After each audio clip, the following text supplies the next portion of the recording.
Hey there, welcome back to my channel. Today's story is going to be about a character who was Wheel on the fire truck from the show Heroes to the Rescue. And I'm going to read an 8,000-word long cartoon script on him.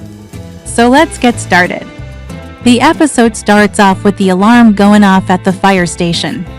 The firemen rush to their trucks, and they all jump in except for one fireman named Manny, who is a little bit slower than the rest.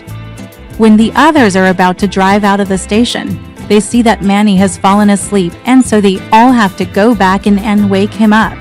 Once he's awake, they let him ride along for now, but tell him that if he falls asleep again, they will leave him there. The truck then drives down the road when suddenly they hear the sound of a baby crying. They look round, but it seems that the baby must be coming from inside this log. The firemen all work together to push the log over, and they find a baby inside. The baby stops crying and smiles at them. It turns out that this was a false alarm and the baby had only been playing. However, because they already found her, her parents are very thankful and give them some pie for being such good Samaritans. The firefighters all enjoy the pie except for Manny, who falls asleep once again. This time, they decide to actually leave him behind. They honk the horn to wake him up, but he doesn't budge, so they drive away without him. Once they get to the next call, it becomes clear that they need more manpower, and they go back to the station to get Manny. They wake him up and tell him that they need his help. The truck drives back down the road where they find a group of people standing by the lake. One man says that his son fell into the lake and that they couldn't get him out. The firemen try their best, but they can't seem to get the boy out either. The fisherman suggests that they use the hook from the truck to grab him, but it would be dangerous since the hook would hit the propeller of the boat.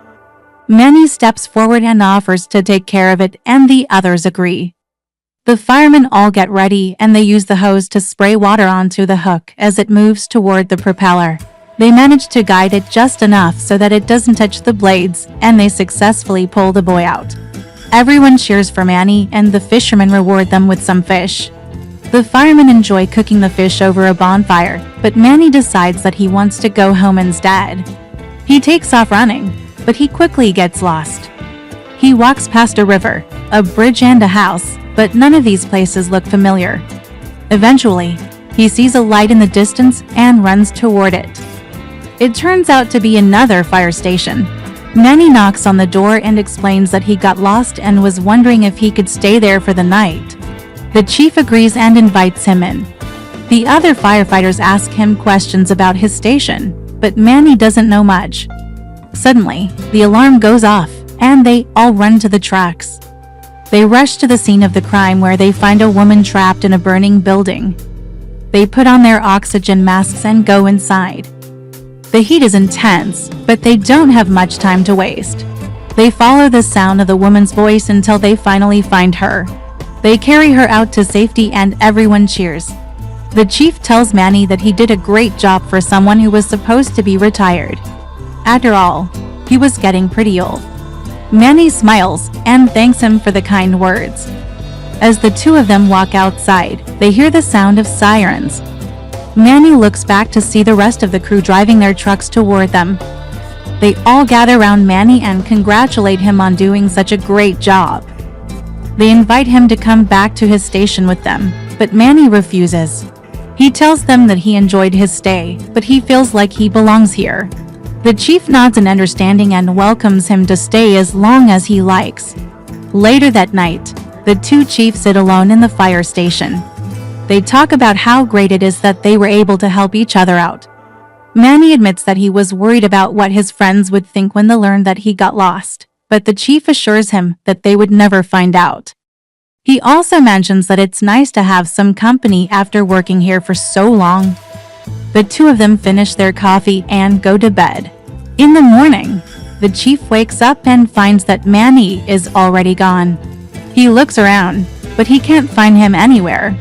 Just then, the rest of the firefighters arrive and they ask the chief where Manny is. He tells them that he has no idea and that he hasn't seen him since the night before. They all look around, but they still can't find him.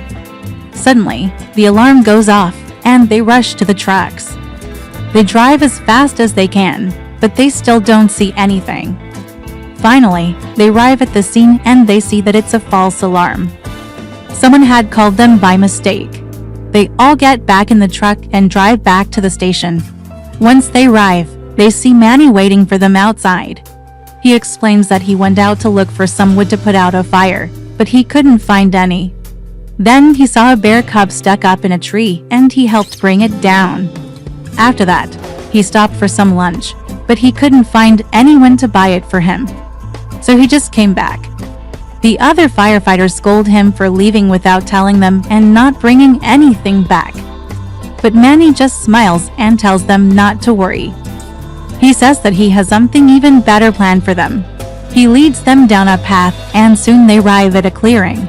In the middle of the clearing is a beautiful cabin. The firefighters are amazed and start exploring. Manny tells them that he found this place while he was walking around the day before.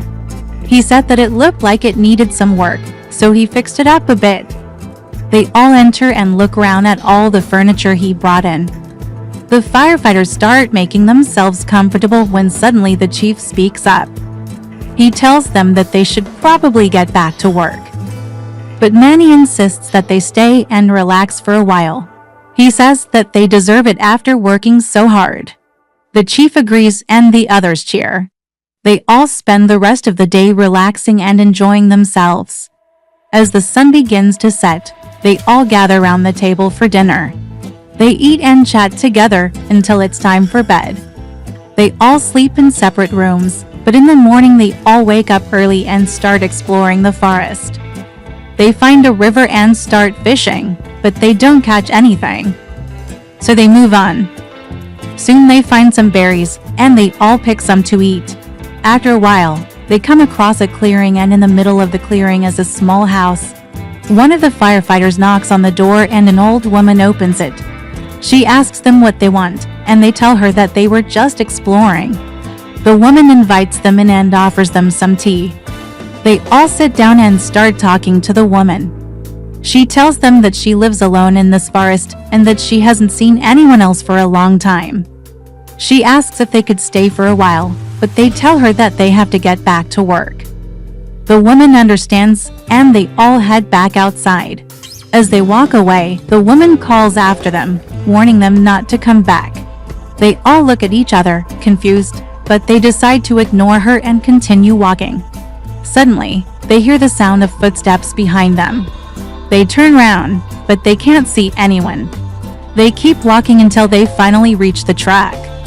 They all get in and drive back to the station.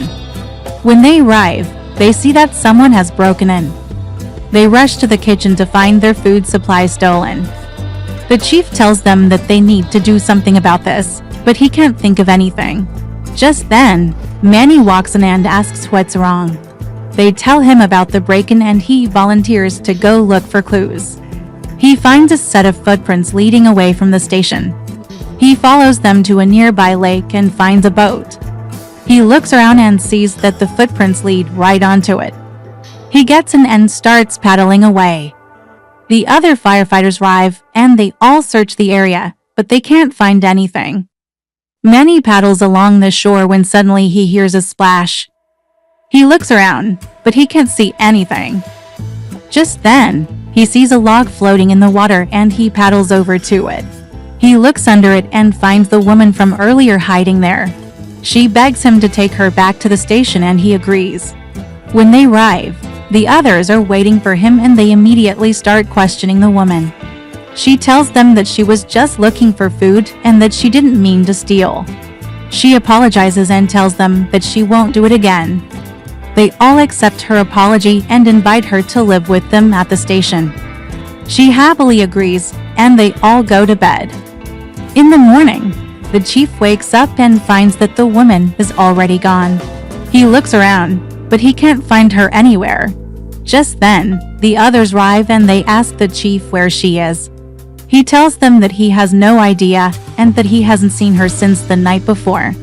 They all start looking around when suddenly they hear the sound of sirens. They rush to the trucks and drive to the scene of the crime. They find a burning building and they all rush inside. As they search for anyone inside, they hear a voice calling for help. They follow the sound and find the woman trapped on the second floor.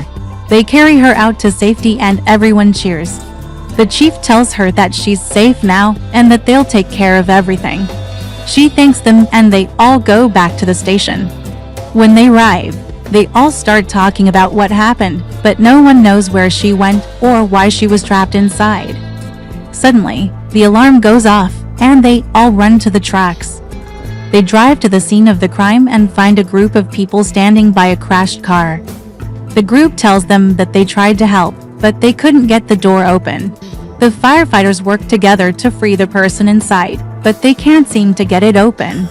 The people watching start getting impatient, but the firefighters refuse to give up. Finally, they manage to open the door and pull the person out. Everyone cheers and the firefighters are hailed as heroes.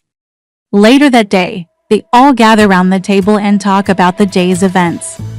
They can't believe that they were able to save so many people, but no one knows who the woman was or why she was trapped in the burning building. Manny looks down at his hands and says that it doesn't matter. He says that the important thing is that they were able to help. The others nod in agreement and they all go to bed. As the night goes on, the wind picks up and the rain starts pouring down. The firefighters all wake up and huddle together for warmth. They look outside and see that it's too dangerous for them to go to work. They all sigh and start planning what they should do. Manny suggests that they play a game, but the others aren't really interested. Just then, the chief speaks up and says that he has an idea. He tells them that they should tell stories about their most heroic moments. They all agree and they start sharing stories. As the night goes on, they all laugh and have fun. They talk about the time they saved a kitten from a tree, the time they rescued a family from a burning house, and the time they helped a farmer with his crops. They share stories for hours until they finally fall asleep. In the morning, the sun is shining and the birds are tweeting. The firefighters all wake up and start cleaning up the station. They can't believe how much fun they had the night before. They all head out to check on the damage from the storm, but they can't find any. It looks like the rain had stopped and the wind had died down. They all look at each other and smile, knowing that they were lucky to be alive. And that's the end of today's cartoon. I hope you enjoyed it.